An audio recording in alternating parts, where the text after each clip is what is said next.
for our last speaker from Sahar, from Bar-Ilan University, and he will speak about motor and joint attention, joint action. Sorry.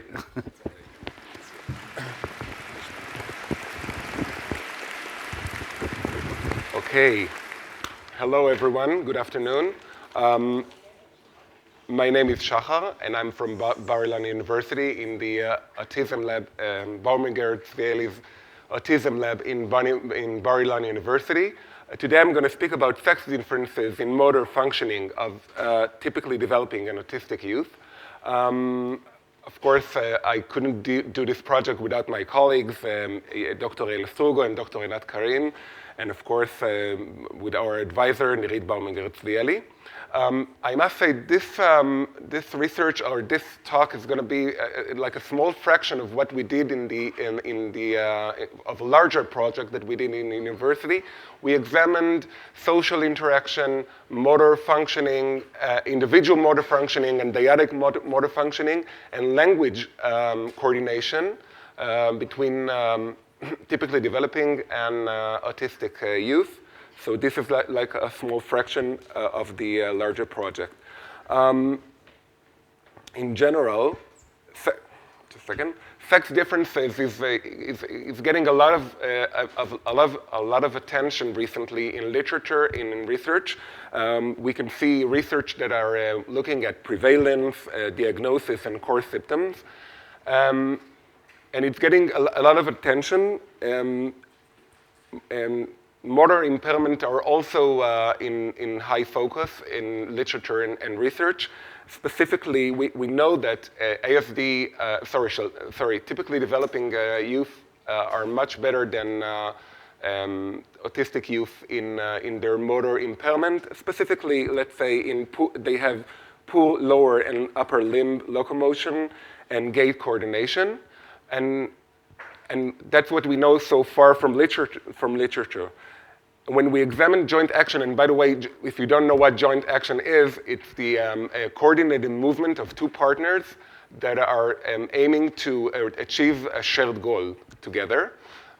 So there is not a lot of joint action literature about ASD, but from the literature we are aware of, we know that, again, autistic youth are much worse, let's say, or less joint action with their peers in this area.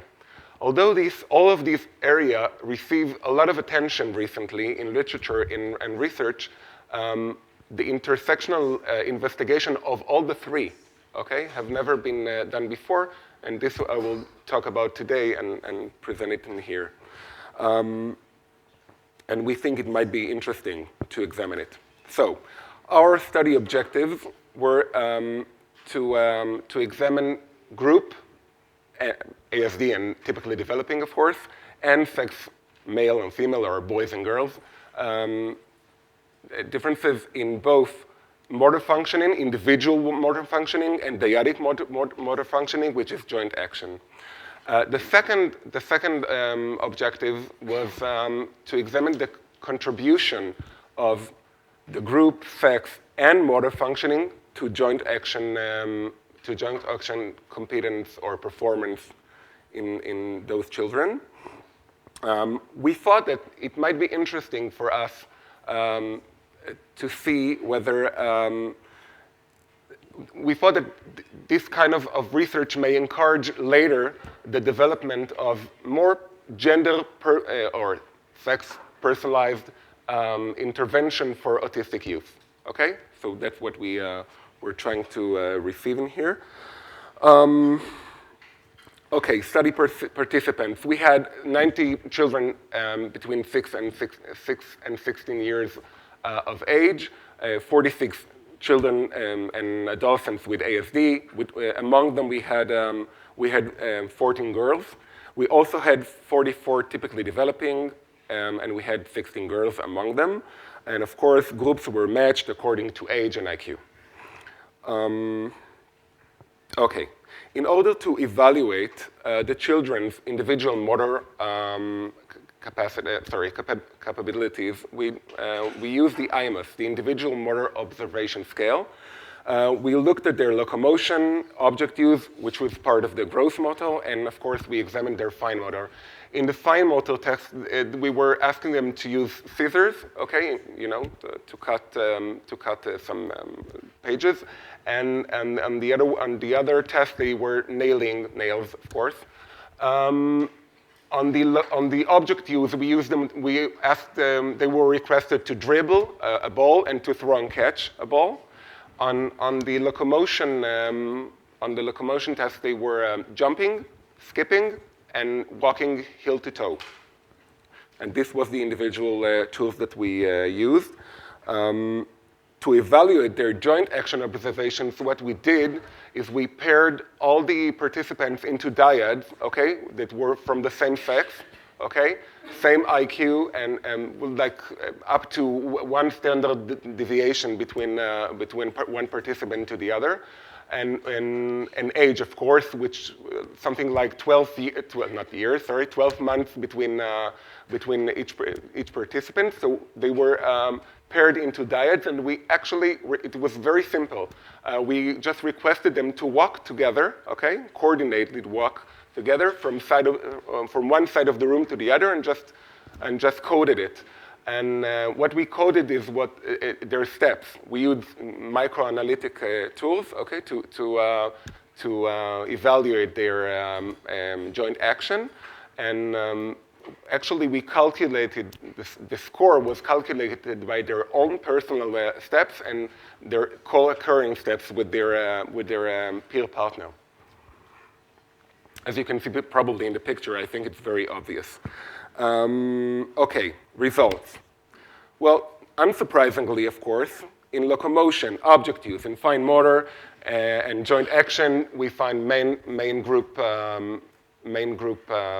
effect, and it's not surprising that, of course, typically developing are better in all of these categories.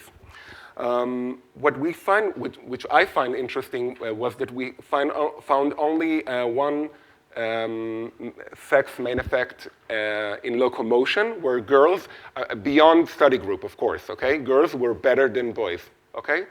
On the interaction, what we found, and I'm going to talk about it like very briefly but soon, we found that typically developing boys were better than ASD boys, and ASD girls were better than ASD boys in both locomotion and joint action tests.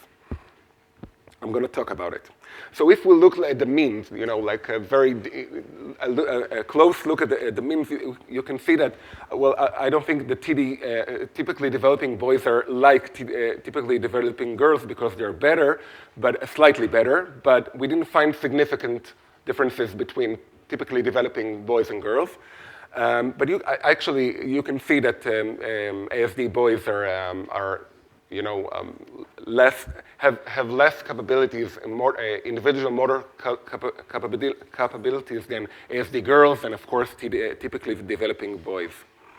The same thing we found, as I told you, in the group and sex interaction in joint action, where ASD boys are less able to join action with the partner. And I just want to return to a second. What was interesting in both graphs, as you can see, that typically developing girls and ASD girls we didn't find significant differences between the groups, both in locomotion and in joint action. They were quite the same, okay? So girls, if you don't know it by now, are better. Okay. When we look at the correlation between joint action and motor functioning, we also find, I'm gonna speed it because I think we're gonna have to be finishing soon. We found two interesting things. First of all, that in gross motor, okay, boys, just a second, that growth motor is helping boys in order to achieve joint action. Growth motor is important for them to use it, but in girls it's fine motor, not growth motor. Okay, so we see differences between the groups where girls can use fine motor capabilities in order to be more joint action with their peers, and boys need more gross motor capabilities than girls in order to achieve joint action. So, conclusion. Overall, as you can understand, not unexpectedly, sorry, as we were expecting, ASD showed lower motor capabilities compared with typically developing, okay? But specifically, boys with ASD are the most vulnerable subgroup in terms of the locomotion and joint action skills. And we think it calls for the development of an intervention to improve ASD boys' social motor performance, but actually, it's not that we shouldn't of course, include girls in it, but as I told you, girls are much better. So we should probably focus on the boys. And that's it. I did it very fast.